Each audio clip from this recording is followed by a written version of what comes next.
तही मोर प्रीत रे।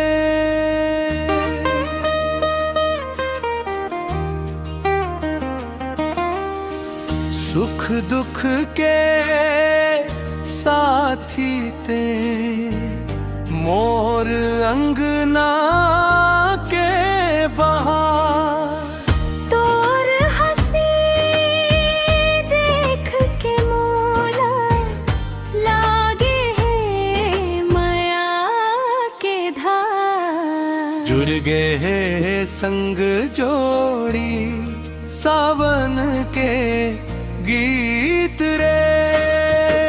मोर मन के मीत रे, तही मोर मीत रे।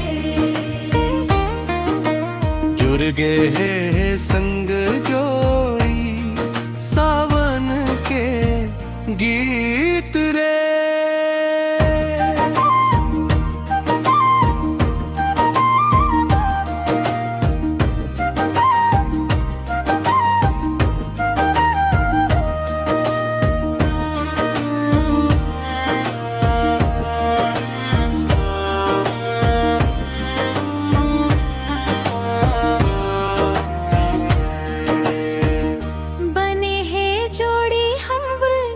जैसे नदियाँ होती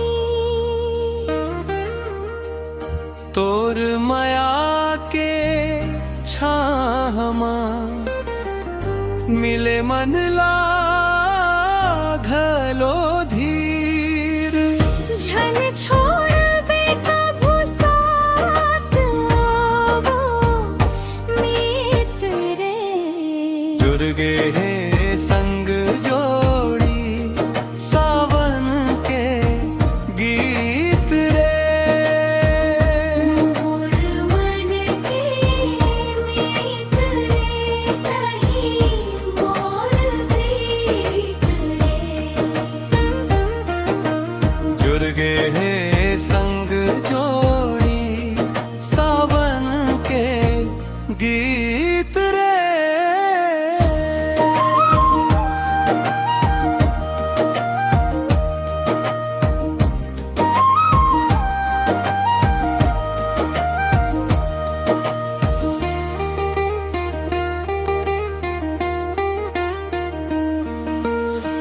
तोर बिना सुनना सुनना लागे संसार मोर। आँखी के पुतरी कस बैठे हंस घलो जोर। तोर संगे संग चलबो मीत रे। जन्मों जन्म के नाता बने रहे अपन प्यार। रई बेते मोर संगे बन के उजियारा।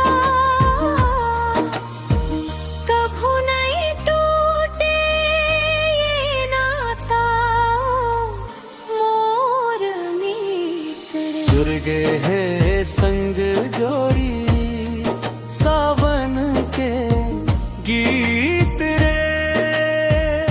मोर मन के मीत रे, तही मोर मीत रे।